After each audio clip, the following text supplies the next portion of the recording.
ഇത് ഞാൻ എൻ്റെ പറമ്പിൻ്റെ അതിരിൽ കൂടി വളവും വെള്ളവും ഒന്നും ഇല്ലാതെ തന്നെ നട്ടു വളർത്തിയ എൻ്റെ കൈതയാണ്. അപ്പോൾ ഇപ്പം നോക്കിയപ്പോൾ ഒന്ന് നല്ലതുപോലെ ഒരെണ്ണം പഴുത്ത് നിൽക്കുന്നതുണ്ട്. അപ്പോൾ വിചാരിച്ചു അതൊന്ന് പറിച്ചെടുത്ത് നമുക്കൊരു പച്ചടി വെക്കാമെന്ന് വിചാരിച്ച്. അപ്പോൾ ഇനി ഇതിൻ്റെ തൊട്ടടുത്തൊക്കെ ഓരോന്നും ഇതുപോലെ വിളഞ്ഞു വരുന്നുണ്ട്. അപ്പോൾ സ്ഥലമുള്ളവരൊക്കെ ഇതുപോലെ നമ്മുടെ പറമ്പിൻ്റെ അതിൽ വഴിയൊക്കെ ഇതുപോലെ നട്ടു കൊടുക്കുകയാണെങ്കിൽ വെള്ളവും വളവും ഒന്നും ഇല്ലാതെയൊക്കെ നമുക്ക് നല്ല കൈതച്ചക്ക പറിച്ചെടുക്കാവേ. അപ്പോൾ നമ്മുടെ കൈതച്ചക്ക പറിക്കുന്നത് കൂടാതെ ഇതിൻ്റെ മുകൾ ഭാഗം ഇതുപോലെ ഒന്ന് അടർത്തിയെടുത്തിട്ട് വീണ്ടും നട്ടു കൊടുക്കുകയാണെങ്കിൽ അടുത്ത വർഷം നമുക്ക് വീണ്ടും കൈതച്ചക്ക പറിക്കാവേ.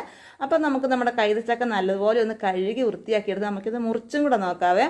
എന്താണെന്ന് വെച്ചാൽ ചില ടൈമിൽ ഇതിൻ്റെ അകവസ്ഥ ഒരു കറുപ്പ് കളർ പോലെ കാണാറുണ്ട്.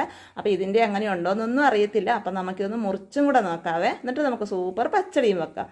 കണ്ടോ, ചെറിയൊരു കറുപ്പ് കളർ ഉണ്ടെങ്കിൽ നല്ല മധുരമുള്ള നമ്മുടെ കൈതച്ചക്കയാണ്.